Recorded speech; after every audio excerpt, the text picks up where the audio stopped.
All right, welcome to the Freezin for NFC North Podcast, episode number 4, and we are in week 14. We are celebrating. Looks like we have a cool Grubb down there celebrating a Lions win. How's it going? The future is so bright for the Lions. I had to put my shades on to start this podcast out because, can you believe it? Can you believe it?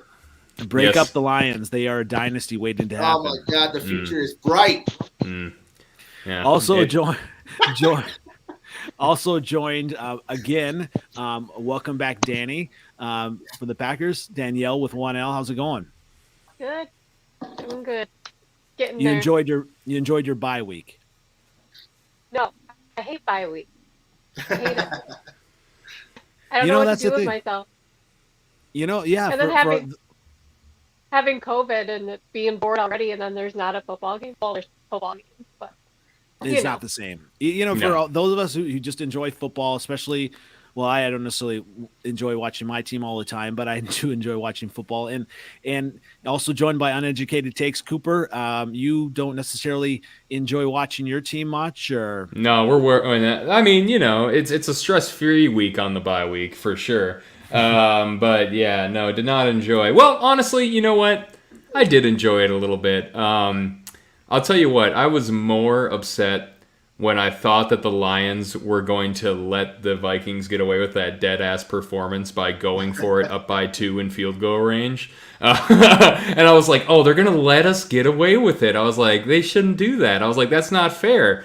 And when Jared Goff daggered us for the second time this season, I actually just laughed. I laughed pretty hard. It was just like, oh yeah, look at that. The curl route worked. How about that? So at this point in the season, it's a low stress. I had checked out on my hopes of being like a true contender. So once you check out on your hopes of a contender, it's just fun to watch some football. Well, yeah, when I was watching that game, I was, I don't know. I was rooting for, I've got Justin Jefferson, and Kirk Cousins in fantasy. So, yeah, so I was hoping for them to do well. And, and part of me was hoping for the Lions to do well. And, and then as soon as that happened, I said, oh, it's going to be an interesting pod. So, and you guys saw me. I called that an hour after kickoff. I said, here we go in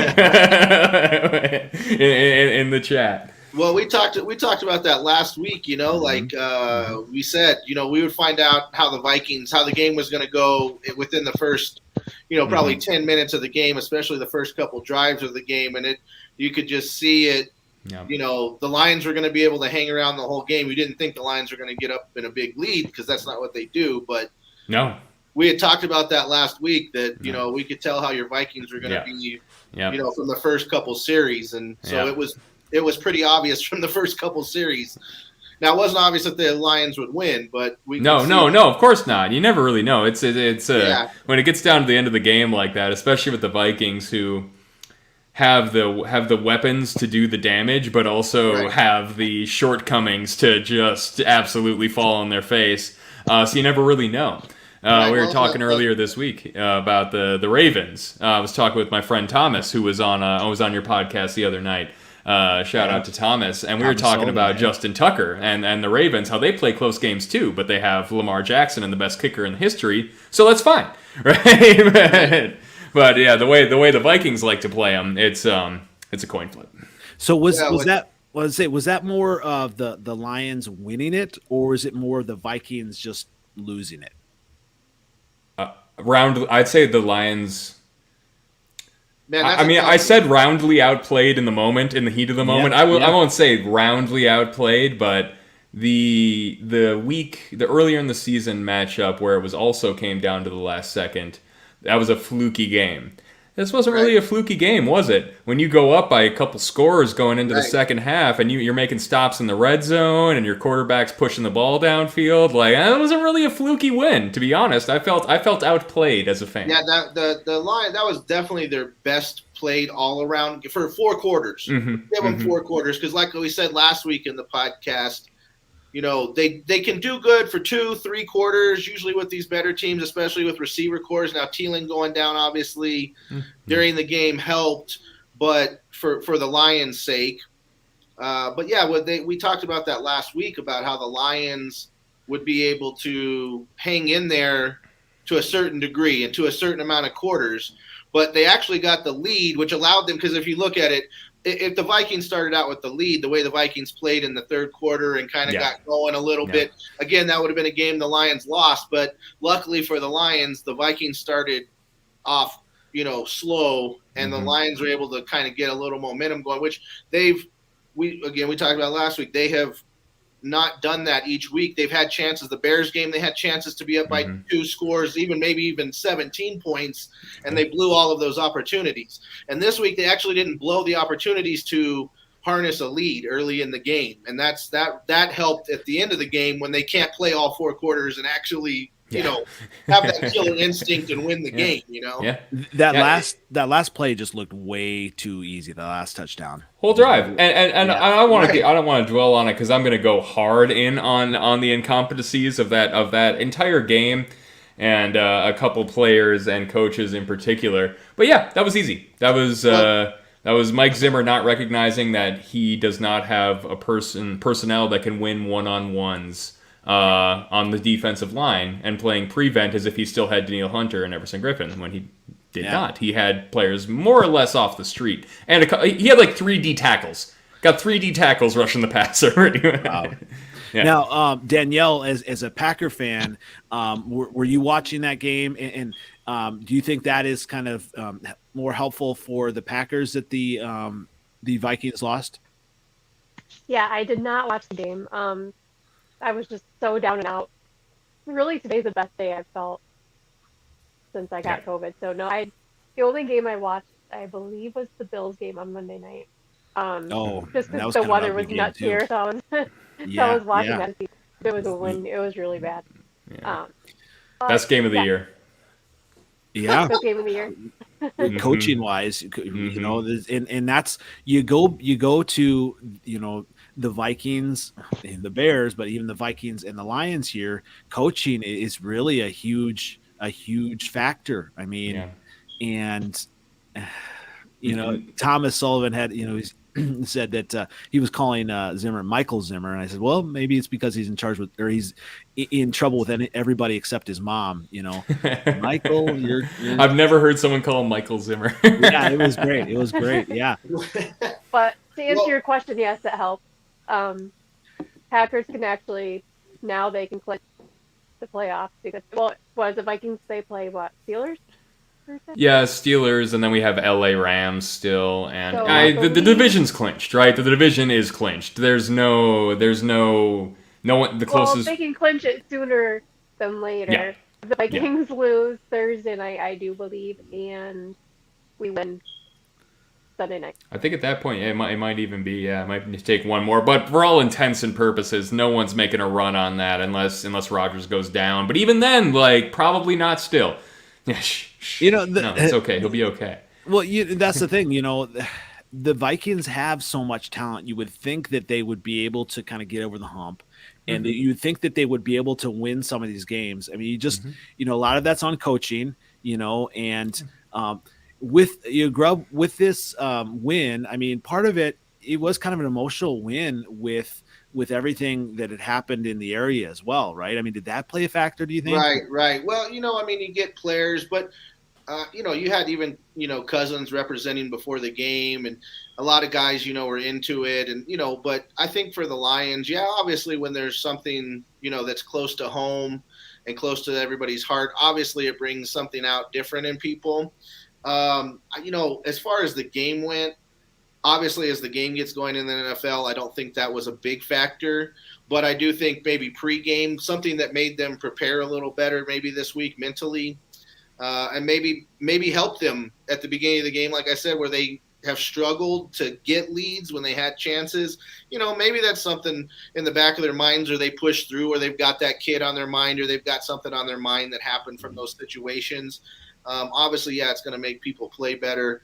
But I think this was just a better week for the Lions all around in preparation. And that might have played a part in it, but it's not, to me, they're professional athletes. So there's something every week. They pull from something. There's always somebody who's got a cause or somebody who's got something like that. So, yeah, I think it was a good moment for them to pull that out. As far as that whole community, the Detroit area and that whole surrounding area really deserved kind of a win. Like that's something that is solid for the community. So I do think it pushes the players a little more, maybe even the fans during the game, have a little more pride in it. But they did their part, I think, to do that. But there was a lot of even from the Vikings. Like I say, Cousins had his shirt before the game and that he was wearing it as his undershirt and, all those things. So, even players from Minnesota, pull from that a little bit, and it's a little emotional for everybody. So, but I think the Lions, they pull a little bit from it. I just think it was a better week for them this week, and I know having that tragedy up there helps as far as pride and pushing through. But I do think they looked on the field like we talked last week. They looked on the field like they haven't really at the beginning of any game yet so far. They actually looked coached, prepared. And they had juice. They had juice at the beginning of the game. Yeah. They came out to actually play the Vikings this week. And, that, again, the tragedy might have been something that played a little so part of that. But I think they've actually kind of been on this roll. That's what we were touching on last week. They've been on this roll with Campbell of getting close, but they're still fighting and playing, and that shows a good sign for the coach. So I think it was just one of those things where everything kind of combined magically this week for the Lions with a tragedy happening to help push the players and them play for, and then them actually being the most prepared I think they've been in the last probably 6-7 weeks to begin a game. Yeah. And in talking about kind of not being prepared, I mean, are they really the losers of the week? I mean, the Vikings, and because that was they really needed that that's game. That's it. That was that's it. And Zimmer, Zimmer specifically, right? Yeah. Zimmer's on the way out. That's probably it. I mean, I don't think if you go into a season insisting that this is a good football team. Last year was an anomaly. Pay no attention to last year. It was a weird year. Opt-outs, injuries, man. And you insist that this is a good team, and your ownership puts playoff expectations upon you, which the Wilfs did. And Zimmer accepted them, and Zimmer was like echoing, like, yes, playoff team, no problem. And then you lose to Cooper Rush, and you lose to the Lions, and that's just kind of it. And you're below 500, haven't been above 500 for a couple of years. There you go. You've been in the league a long time. It's not a don't let the door hit your ass on the way out situation. It's all right, thanks, buddy. Like a good run, and we're gonna mix it up. Whether it's Zimmer or it's Cousins or it's Spielman, you know my feelings on it. I'll get into it a little bit later. But yeah, that was kind of it. And you can tell not as fiery as he used to be, not kind of a sleep at the wheel final drive on defense. I feel like that is a meaningful loss. And honestly, it might end up being a beneficial loss, because if you keep dragging this same old song and dance out for a couple more years, and you keep going, maybe we can get to 10 wins this year. Like, we did it. We're the 6th seed because that's not what we're going for. That's not why you build the spaceship stadium in downtown Minneapolis, right? Yeah. No, you don't do that to finish second in the division every year. No, we're looking for playoff runs. We're looking for the love of God, a Super Bowl. Holy crap, can we go to one? Probably not. But yeah, so I think that solidified that this regime is on the way out, and just how bloody that exit is, I guess, depends on how ownership feels about it. How many heads roll depends on, it depends on if they've made up their mind already, I guess. If they still haven't made up their mind, that's a problem. And if they're waiting to see how the rest of the season plays out, that's a problem. They should know. Don't wait and see, can you beat the Saints? Like, no, you should know already. You should know. You shouldn't let one game sway your decision. And this should have, this one game shouldn't sway your decision. Like, I was good on them, but now they lost to the Lions. No, you should look at the full body of work that Zimmer, Spielman, and Cousins have put out over the last 3 years, and just recognize that it has not lived up to expectations, and it's respectfully time to move on. Do you think that maybe the coaches in the North should wait till Aaron's gone to then see what happens between the teams? before they start firing everybody. Yeah, I don't know about firing everyone. Maybe if it were me, I'd probably hire a new general manager and let him decide. Just look, do you like Mike Zimmer? But honestly, I don't think we should. I mean, Zimmer does play Rodgers well, but sometimes, I don't know. The value that Zimmer used to add to winning football was tangible. It was tangible week to week. Now, every once in a while, there's a flash in the pan of brilliance, right? But it used to be a tangible week-to-week thing. Like, damn, this defense is moving. Look at that. Look at these play calling. I don't even know what's going on pre-snap, right? And now it's just kind of like, oh, okay, they'll walk up into the A gap and then, of course, fall back into coverage. Right? It's not the same. And so I don't see Zimmer as raising the level of this team. I would not wait on any external mechanism or external input to make the decision, because I think that there's enough internal information we have enough. We have 7 years of this. It's been good, it's been bad, but largely it's been mediocre for the last few years, and I think that's enough regardless of who else is in the division, and hopefully it's not Aaron Rodgers for much longer. Oh my God. Well, yeah, Danny, talk about kind of, obviously there was, the bye week and, coming on, back into the season. What do you see for the Packers? They're just, keys to the rest of the season. I mean, we see them definitely in the playoffs. I know you had kind of tweeted out a little bit that maybe you feel they're underappreciated in the NFC. Talk about that a little bit. Can you hear me okay? Because I can't hear well on this one over here. We gotcha. I think from this point on, I think there's the rest of their schedule is pretty favorable for the most part. Mm-hmm. Maybe the Ravens a little, I don't know, they're hit or miss. I'm really not scared of any team, I don't think, going forward. Yeah. But I think the key for the Packers is to stay healthy, because they cannot seem to do that. We lost Randall Cobb against the Rams, and he might not even be back. His injury seems pretty bad, so they just need to stay healthy, because every single game, one of our star players is going down. But if they can stay healthy, I honestly see them going to the Super Bowl. We're getting Jair's back to practice. He'll be back today. Hopefully David Bakhtiari comes back, and Zadarius Smith. And if we can get those guys back, I don't see a lot of teams stopping them. As long as Aaron doesn't get hurt too badly with that toe, that's my main worry is, knock on wood, something bad happening, but if we keep everyone healthy, I see them going all the way.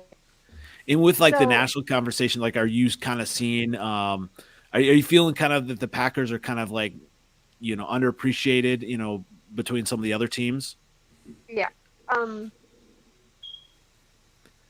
So they beat Arizona. Well, they swept the whole NFC West, and I know power rankings are stupid, and they are what they are, but and I believe they were actually number one today, but there's just a lot of talk about how Arizona is so much more talented and so above them, but the Packers beat them, and their records would be the same if Aaron played when he had COVID. He was out that game against Kansas City, and Jordan Love almost beat Kansas City, but he did not.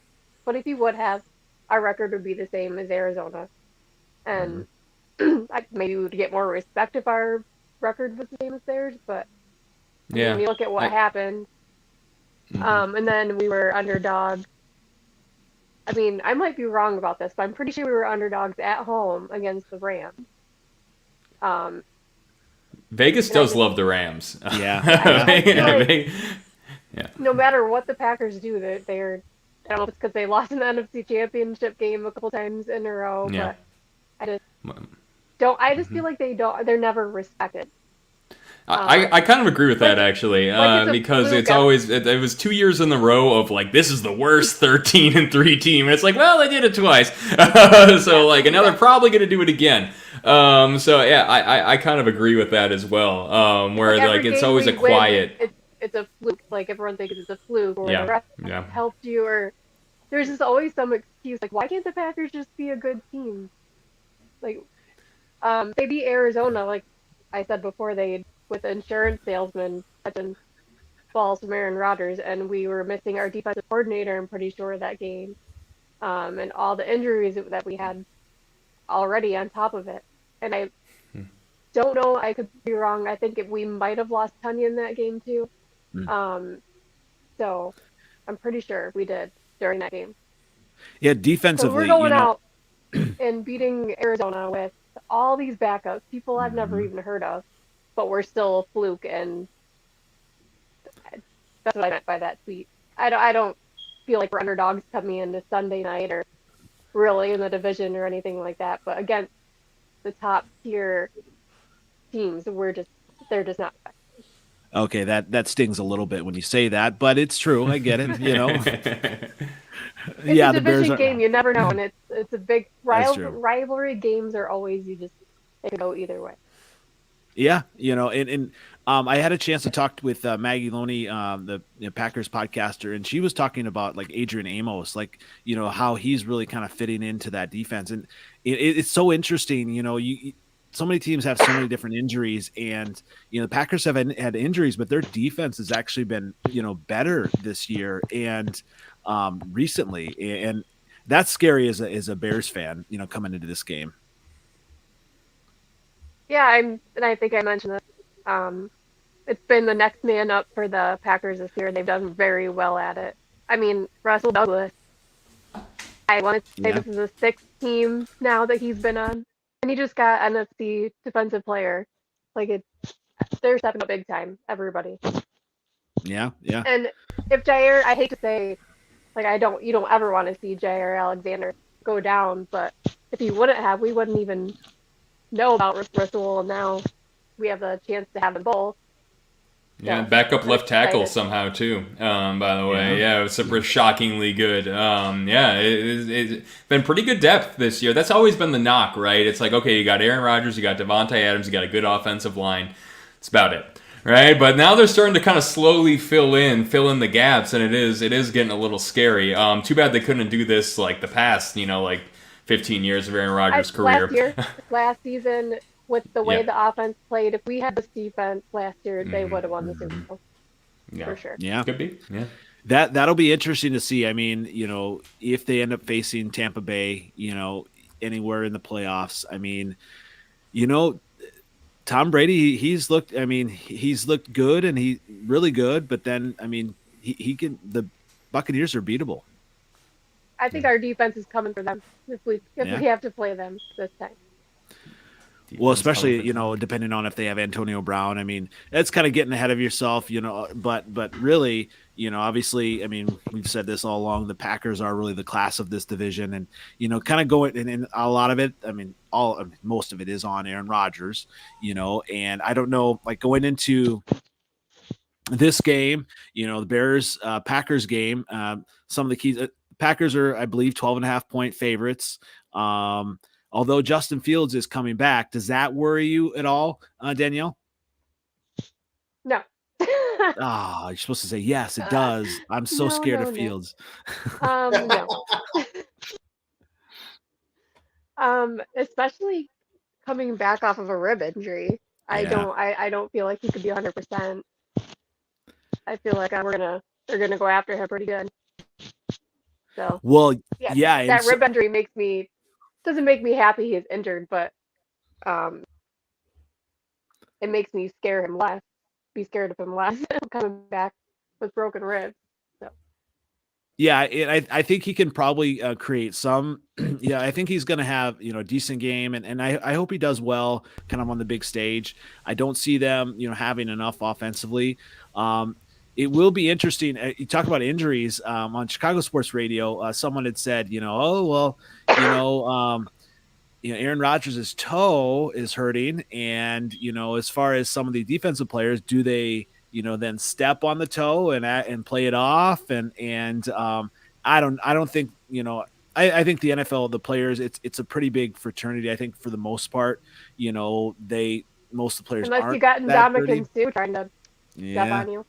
Sue would have stepped on it for sure. Oh, absolutely. Yeah. Oh, yeah. So yeah, that'll be interesting. I don't know what you're thinking the score is going to be, Danielle. I think it's probably going to be somewhere around like 35-13 Packers. And I hate to say that, but it's just reality. It is what it is. What are you thinking? We'll go 14-35. Okay, you give them one more point. I get it. 14, Yeah. 35. No, not covering though. Neither of them make has the extra point instead of miss it. No, it's not even an extra point. And that's the problem with the Bears, kind of going in. They have not been able to score in the red zone, against the, watching, some of these games. And it's like, okay, if they just kind of, can score that touchdown or whatever, they just have not been able to do that. And now they had the Red Rocket and they've got Justin Fields. So there's a little bit more hope. But it's going to be interesting. And, this, looking at the silver lining of this game, this most probable Packer win, the silver lining, it could be Matt Nagy's last game, and it's just going back and forth. They just don't know how he stays on, especially if it is like an embarrassing game like that, if they get beat that bad. It's never happened in the Bears history where they've gotten rid of their coach, but it's about time for there to be a different voice and,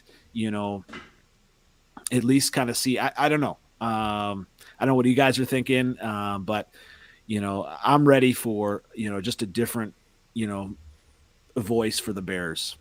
I don't know if I'm ready, but I certainly understand. Though Nagy does have a interesting, he doesn't seem to pull this out against anyone else, but has really given the Vikings nightmares over the years, honestly. Yeah, I'd be more scared this week if I was actually a Bears fan that they do play well with Fields, because then you're looking at Nagy stretching this thing out for as long as possible. Look, if they make it past this week, we're almost at the point of no return. There's no point of firing a coach. After this week, you've got a few weeks left. I really don't see the point of even doing it at that point, but we'll see. I hope he does. Yeah, I wouldn't honestly fire him mid-season. Like, what is the benefit? There needs to be, for firing a coach mid-season, it needs to be like egregious from a disrespect standpoint, like when Brad Childress cut Randy Moss without telling ownership, or something like that. Like where it's like, okay, no, now you actually are fired because you're bad too. I think the worst thing for Fields' development would be to have some turmoil at the end of the season when there's a few games left. That's not going to help him in his development, if you ask me. I just think that for a young quarterback to then have to transition into some type of weird, like I say, when they do this interim coach thing, it becomes this, we talked about this last week, it becomes with Dan Campbell and the Dolphins, it becomes this weird package of where coaches who worked with you one-on-one now have to have multiple jobs because they've all got to kind of step up in different roles because certain guys take over certain positions. And I just think that might actually hurt Fields as far as finishing this off this season with, good momentum, let's say, for a young quarterback.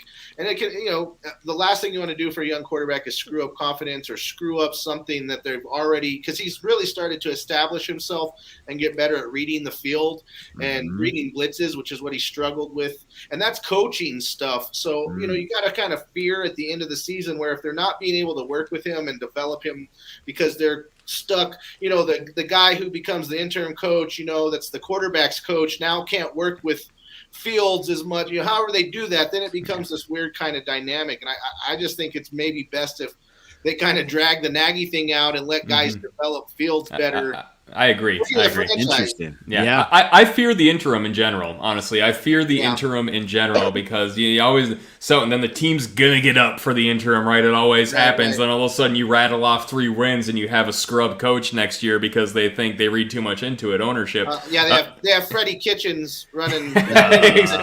Freddie Kitchens, Lovey Smith? No. What was his name? Anyway. Well, interesting, and Sperano at the Dolphins. I love Sperano, and he passed away and all those things, but I'm not necessarily sure he was ready to be a head coach at that moment. So you can always end up with these weird scenarios, and that could either cost the Bears. Let's say by firing Nagy now instead of letting the process kind of play out you might end up with a worse scenario as a coach and a worse scenario for a young quarterback to end the season. That that is an interesting point. And what do you feel like then, Cooper, on the Vikings and Zimmer? I mean, I feel like he's earned the right to coach the season out. He's been a very good coach. Been a very good NFL coach. I don't see any. I see zero benefit. Right, this team's too good to like tank, and they're probably gonna win. They're probably gonna beat the Steelers for some reason, right? And Thursday night games are weird. They are weird, and the Vikings are weird. Even though they have the kryptonite, the Steelers do, which is a good pass rush. It's. I don't see the benefit in it, and I as like the same thing. I fear the interim. I fear the interim because it's like an injection of energy, and it's not sustainable, and it's not a good, especially at this point in the season. If you were gonna, maybe if they lost to the Lions, what was that, like week 6 or something like that? Yeah. Maybe then you lose your job, and it's like, okay, we got most of a season. Let's see what we got here with some of these guys. But it's like, end of the season. Guy's been a good coach. He's really took your team out of the trash heap, made it respectable. Like, just let him coach it out. He's earned it. Yeah. Well, are you ready for your full rant on? Shucks. Yeah, I am. Now that you said keep him for the season, let's hear why not. Yeah. Oh no, I still think we should keep him for the season. I just there's just so much to unpack here. There's so much to unpack. Where do you even begin? We'll start with the play calling. For the love of Christ. Okay, this is. I know the Lions had a good game, honestly, and everyone's happy for the Lions. I'm happy for the Lions. I laughed when they won, right? But Jesus, like, how do you let it happen? Oh my God, does it always have to be us? Yeah, we'll start with the play calling. For the love of God, stop running the ball from the 10-yard line in the red zone. Stop it. Or stop running between the tackles from the 10-yard line. They do it every time. And you know it's going to keep happening because they actually got lucky and got a touchdown on it this week. But they've been trying that all year, and it's like, all right, 3rd and goal from the 10. All right, 2nd and goal from the 8.5. Like, every time. And it's like, what do we gain? And that's a net 0. Stop doing that. That's a Zimmer thing, and that's an inexperience. That's what happens when you hire an inexperienced play caller in a win-now season. Clint Kubiak came out the gate kind of hot. PFF had him as like the best above expected points play caller, right? And then all of a sudden he falls off a cliff because he doesn't have any feel for the game. And they got him a little help apparently eventually. I don't know. No one really knows who's calling plays actually right now. So we'll start with that. The play calling terrible. The going for 2, I guess, fine. If you're going to go for it all 3 times. But why are you running up the gut going for 2 3 times in a row? That's blind aggression. The Vikings got dumb lucky against the Packers, and they were like, oh yeah, let's just slam that aggression button over and over again. And Kirk Cousins, he doesn't have a modulated aggression. It's either he's a very conservative, every once in a while take your shot quarterback, or he's a sprinkler of interceptable passes. And he is lucky. How many Lions DBs did he hit in the numbers? 2 that game? Right? He is so lucky. Same on it could have had 3 picks against the Packers too. Had a pick the other day, and it could have been more, right? And so like this aggressive like mentality, that is not an intelligent man's aggression. It's not like, oh, here's where we push, like here's where we do this, and this is how we're going to be aggressive. It's like, nope, like, oh, it's like Christian Ponder throwing moonballs. Like it's not. That's not good. And of course, he's smiling after the game, and I don't really care. You can be happy after a loss. And why would he be sad? He's going to get paid off his performance, right? Because he got his 350 and 2 with 0 interceptions, so might as well hang. That counts as a win if you talk to half the Vikings fans out there, because Kirk Cousins didn't blow the game, counts as a win. No, but I would like to wonder on that. When you see like a championship quarterback. Like, what's Tom Brady look like after he loses to the Lions? Yeah. He doesn't talk to anyone. He jogs to the room and he screams into a pillow, probably, right? Yeah. Or he doesn't even shake the other quarterback's hand. He's like so pissed, he goes straight to the room. Straight through. I'm not saying, like, everyone needs to be Tom Brady, but, yeah, I'm not mad that he was smiling. I'm not mad that he was happy. That was a weird debate on Vikings Twitter that I took no part in. But I thought to myself secretly, I know a lot of really competitive quarterbacks who win games. Who win more than they lose, who would be really pissed off and would not be smiling after that game. Is that would Aaron Rodgers be that, Danielle? Well, he's a weird psychopath, so I don't know. What do you think, Danielle? Would Aaron Rodgers smile after that game? No. No. See, not even Aaron Rodgers, and not even feel good Aaron Rodgers, not even like likable Uncle Aaron Rodgers would be smiling after that game. And it's just so hard when you have a defensive head coach who just doesn't have the fastball anymore, is what it's feeling like. He's had a couple really good games this season, but boy, Zimmer has just been disappointing. And it'd be one thing if he were just not as good as he used to be, but he's demanding the same amount of resources, right? He's like, we're spending $10 million, we're extending Kirk Cousins in 2019 so we can get a $10 million a year nose tackle. And then next year, we're signing another $10 million nose tackle. So he can play 3-tech. And then we get this, that, the other. We get a safety. We get a DB. We get the 3-tech that he wanted, right? And all those players have contributed very little to actually winning, and the guards keep getting blown up, right? So there's never any money for a good guard. There's never any money for a tackle. Could have been in on Orlando Brown. Could have been in on Sheriff, or I forgot the other one who went in the free agency this year. It was Sheriff and another guy. Yeah. Never in on those players, but yeah, we're always in on the defensive players, and they just aren't. They're just not it. He doesn't have the roster that he had in 2017. They haven't had a miraculous draft like they had in 2015, where they pick up Eric Kendricks and in the second round and stuff like that. It just hasn't happened, and he clearly doesn't trust the players that weren't from his core originally. He's like the Thibodeau of the NFL, where he's got I got to get Derrick Rose, and I got to, right? That's a sore subject. I forgot. Yeah, sorry about that. Yeah, that was a hell of a squad before it all went. That was like a Shakespearean tragedy, that Bulls squad. Anyway, it's being resurrected in New York right now. After Minnesota, no problem. Yeah. No, right, yeah, but he didn't. So the backups, you were talking about next man up in the Packers. Yeah. Where were the exotic blitzes? Have you not coached up your backup linebackers how to do a double A gap blitz? Because that's your bread and butter. Why aren't you having them do it? Why are you letting Jared Goff? We've seen this over and over again when Zimmer does not get aggressive, when Zimmer does not really sink his teeth into a game plan. It's soft. I saw Mike Lennon stand back in the pocket, not pressured at all last year, and cut this team apart. You give Jared Goff time, sure, it takes a couple extra seconds for him to think about it, and then he's got a really long windup. But if you let him throw the ball, he's a pretty good quarterback, right? If you let an NFL quarterback stand in the backfield while you rush 3 defensive tackles, right, they are going to cut you apart, right? That's what they did. They were rushing Tomlinson, defensive tackle as a 3-tech. Pierce, defensive tackle as the nose tackle. And then, oh my goodness, number 90. He's one of my favorites too. I'm too mad I forgot about it. The 3-tech we got from the Browns. This is one of my favorite rants. I had my popcorn. I should have brought it. You should have brought it out. But and then we have a 3-tech at D end as well.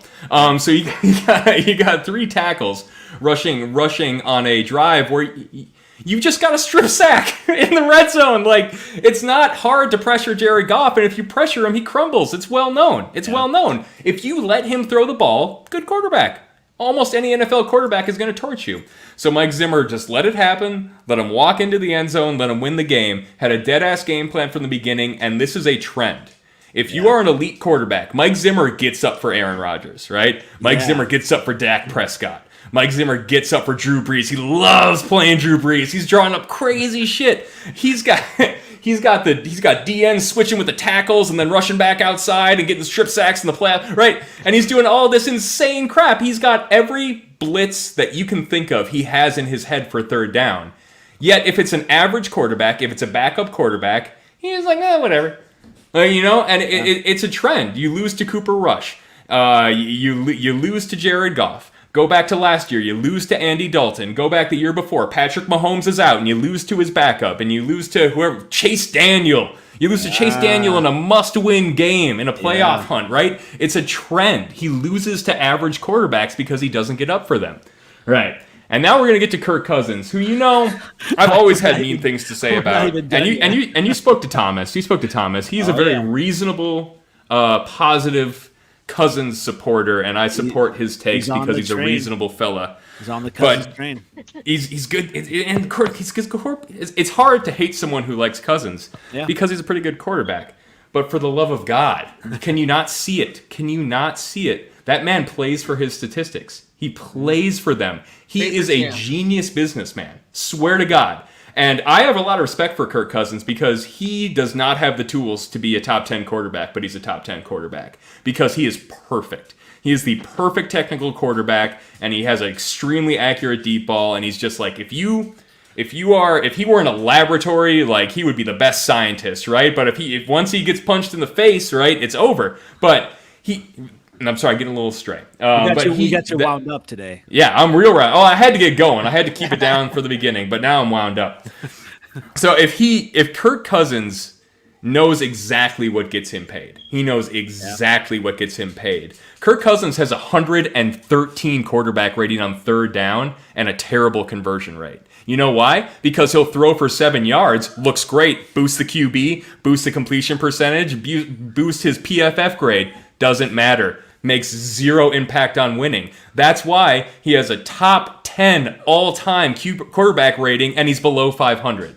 That stat was floating around Twitter this week, right? You know, like the closest, there's like the top 10 of QBR. QBR is an imperfect stat, right? Imperfect stat. But everyone else in the top 15 is like 45 games over 500, and Kirk Cousins is like 2 under, I don't know. He's about 500, right? He's a 500 quarterback, but who knows how to get paid. And he's going to keep doing it. And there's one thing that I hope. I hope they don't extend him. I'm fine with letting Kirk play for $45 million next year. He can be the second highest paid quarterback in the league, no problem. But let him walk. End of the cycle. End of the cycle of mediocre football. Because Mike Zimmer and Kirk Cousins have both been equally culpable. It's just that Kirk Cousins is a little bit more clever about it, right? Yeah. He plays football not to lose, but it looks like he's trying to win, right? And a lot of it's play calling, and yes, for the love of God, for 12 years we haven't had a good offensive line, like that matters, right? You need to go to offensive line for Kirk, and we're going to get to that at the very end, because that's the most outrageous part about this game.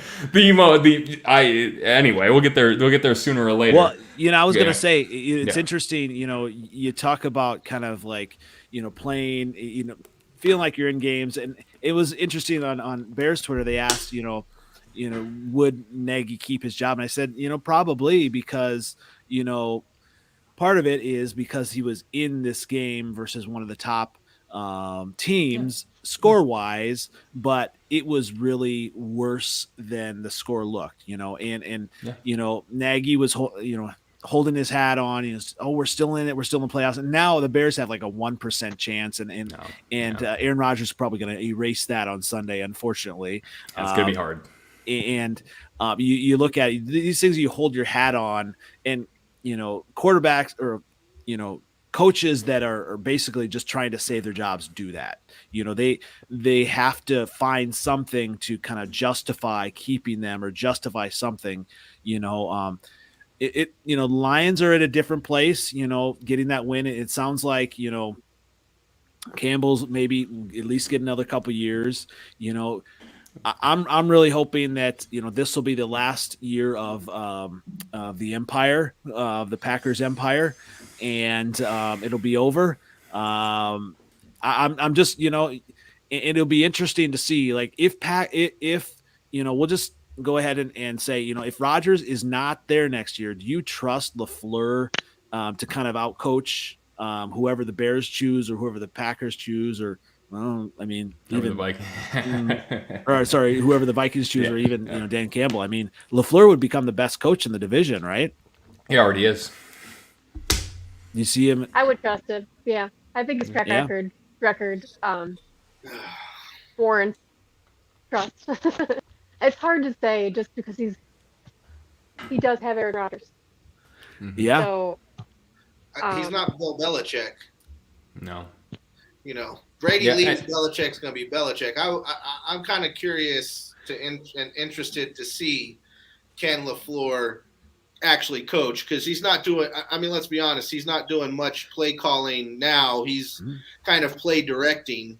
and then Aaron Rodgers takes some audibles and does things at the line, kind of like Brady did. And once he got the offense in New England, he kind of ran that offense for his last 3, 4, 5 seasons there. And Aaron Rodgers is kind of doing that now, and so I would be interested to see if he is the actual best coach. It'll be a test. It would be. It's not a given for sure. Yeah. And the quarterback. There's a lot of coaches out there, and I haven't been soft on Mike Zimmer this podcast. But if you give Mike Zimmer some of the coach, like he's like the third or fourth, fifth longest tenured coach, and all the ones above him have Super Bowls. But all the ones above him have had Hall of Fame quarterbacks as well. So if you give a coach like Mike Zimmer a Hall of Fame quarterback, we'd probably be having a different conversation. So it is hard to say. I could see that for sure. It will need to be proven once again once he loses Rodgers. Coaches make a difference. I mean, I don't know, Danielle, if you miss McCarthy, probably not, right?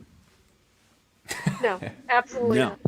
No. But that's back on when a coach's ship has sailed type deal. I mean, he was good for so many years, and then it sails. Zimmer's kind of the same way right now. Yeah. He's just got a little stale. The relationship it's just between the quarterback and the coach has a lot to do with it. I don't think that Zimmer trusts Kirk Cousins. No, they don't trust each other. It's an I just work here work environment. You're 100% correct, Danielle. It's a I do my job environment, which is not winning football. Well, I think I think you got to have a good chemistry and a good rapport with each other. LaFleur understands and encourages Rodgers, I think, to switch plays up if he feels they would be better. I think that relationship has a lot to do with it. I don't see Rodgers with a coach that is like, no, you have to do exactly what I'm saying at all times, no matter what you think looks better. I don't think that kind of relationship would work out. So yeah, I think a relationship has a lot to do with it, and that Cousins and Zimmer just they don't click with each other, and there's no trust. There's no like cohesion. We have with LaFleur and Rodgers. Yeah, they're not a cohesive unit. They don't really like each other. You can kind of tell. I think that Cousins, to be honest, I'm thinking, how they say a woman scorned. I think Cousins were looking at a quarterback scorned. And so the situation that went down in Washington kind of soured him, right? So now he's like, I am in it for myself because look at what a team could do to me at any moment, no matter what I do for them. Oh, yeah. And he should be. He should be in it for himself. Honestly, any one of us scorned him and put him in that mode where he's like, I'm not going to get too attached to the coach. I'm not going to get too attached to the organization. I'm not going to get too attached to the fans. And I'm just going to be Kirk Cousins, and I'm going to make my money, and I'm going to get my stats so I make more money because he's scoring. He doesn't necessarily have that winning passion or all those things now, because I think that really scorned him, because he had that passion and fire when he was at Washington. I mean, that's where he was screaming in the locker room, and and then when they scorned him, he literally kind of soured on the whole professional sport part of it, the professional. And he's like, I don't trust any of that anymore. I'm not going to trust the coach because the coach in Washington supposedly loved me, and they took, they went to me over RG3, and now look what happened. You know what I mean? Now look what happened. Now they can totally the whole franchise can just crap on you and send you out the door, no matter what you bring to the table to them. So I think it scorned him in a way. Yeah, I don't blame him at all either, really, because if I were in my professional career, I go for mine too. We're going to get to find out too with like a guy like Jared Goff, this kind of same situation that happened to him this season. So does he, because some quarterbacks use that as fire and fuel, and some quarterbacks shut it off and say, screw it, even if I'm the backup, I'm going to collect checks and I'm going to get experience on the sideline. So I don't care if I win games. I'm either going to be a backup quarterback and make money and get contracts, or I'm going to be a starting quarterback, kind of a journeyman starting quarterback, but I don't have to care about the franchise. You got tons of guys in the league that have done that, right? Yeah. Fitzmagic is great, but you think he gives a crap about the Jets or the Texans or the Dolphins or any of these teams? He said he finally belonged. He said he finally belonged with the Dolphins. I know, but again, see what happens? Like you get scorned, and these guys how can you be attached? And what's the Case Keenum back up at the Browns, right? Like the dude, when you're that guy, you just stop being attached to the franchise. And Case Keenum, if you could put Case Keenum's mind in Kirk Cousins, you'd have a hell of a quarterback, by the way. Because Mike Zimmer that year, while he was balling out on zero notice, by the way, was just going up to the podium and just dragging him down every week. He's like, I just got to stop throwing these interceptable passes. And it's like, no, come on. But he didn't care. He didn't care. No. He doesn't have the rabbit ears like other quarterbacks have. He's like, yeah, whatever. I'm still going to huck it. Right. Yeah, tell you what, I'm looking forward to is Danielle finally, eventually being in the loser's chair. I'm looking forward to that maybe happening eventually. A rant. We'll get a rant. What would it take for a Packers rant? Like if they lose to the Bears, I mean, are you going to be a little bit nervous if it's a close game this Sunday? No.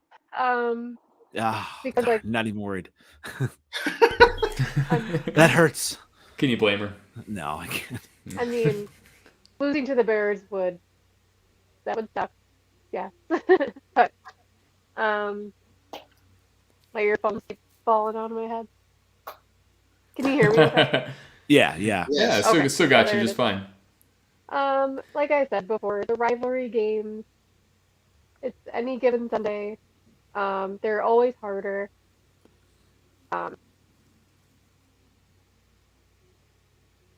No, I wouldn't be worried. No. Yeah, I would be disappointed, but not worried. Yeah, in the scheme of things, the Packers, they have it out in front of them. You know, the Vikings are gonna, probably do Vikings things. I mean, the Vikings do play the Bears twice, although, and I'm actually going to try to. I actually have tickets to the one in Minneapolis, so I'm taking my kids to that game. That could be a really good environment. Oh man, because we've never seen US Bank Stadium outright hostile, and they're getting there. They're really getting there right now. That'll be interesting. Yeah, if maybe I should not wear Bears stuff then. No, you should. Or maybe, you should. No, they won't be hostile towards the fans. They're hostile towards the team. Okay. This fan base is not. I mean, we're kind of soft, but we'll put up with pretty mediocre. But where we're at right now, this fan base is ready to start booing in the first quarter. You can feel it. You can feel it. They're ready to snap. Could be fun. Yeah. Bring your kids. Let them watch some grown men meltdown live time. Yeah. It'll be an education. Well, this has been, obviously an entertaining week so far. Any kind of last comments from anybody? Well, I'm putting the shades back on because my boy from Los Angeles via Detroit put it down for the win this week. Because if Goff doesn't hit the throws, then they didn't make the win. And so got to give him a little LA love, I mean, the kid spent his life out there going to college, doing all the things. And here he comes, puts it down on the Vikings on the last play of the game on the same pattern they've run 30 other times in the game. Double hook. Good job, Goff. Yeah, I got one. Let offensive linemen play the position they play. I'm gonna leave that one there. If they're a tackle, that's have them play tackle. Yeah. If they're a guard, let them play guard. If they're a center, sounds like they should be playing center. And if for some reason you draft them and you move them in the first season, okay, not recommended, but leave them there. Leave them where you put them in the first season. Right, we'll leave that there because I understand that my rant was getting a little out of control and unhinged, and we were going to get there, but that's where I'll leave it. No, and the Bears have that as well. They draft a guy, and it'll be interesting to see, if who's been injured. Well, interesting to see if he'll play these last few games. They brought him back on the roster. Let's see if he plays, but they drafted him to play a certain position. He may not be there. They have another lineman, Larry Borum, Borum has done great, so that's been a bright spot. So it'll be interesting. Lineman, it is important, what position that it's not easy to go from, tackle right guard to left tackle after you got taken from left tackle to right guard out of the draft. No, not easy at all. That's why these guys coming out of college are special that can play guard or tackle or center and guard. And, the guys that can multitask on the line are actually a lot more. And for some reason, these teams don't treasure them as much as they probably should be treasured. Yeah, absolutely. Yeah. Absolutely. Yeah. Well, did we lose Danielle? We lost her. Oh, bye, Danielle. The Vikings rant, she's done. Yeah, she's like, this guy's still going. All right, well, I'm Cooper. You can find me on Twitter dropping soup recipes and Vikings takes at Uneducated Takes. And I'm Gridiron Grubb. And the only Gridiron Grubb. And I am NFL Outdated. Supporting the Bears and hopefully a new coach eventually. So there we go. And let's not forget about Danny Renee 04, who didn't give a chance to give herself a shout out. Find her dropping toe takes on Twitter. All good stuff. Thanks, guys. All right, thanks. All right, have a good night, guys. Bye.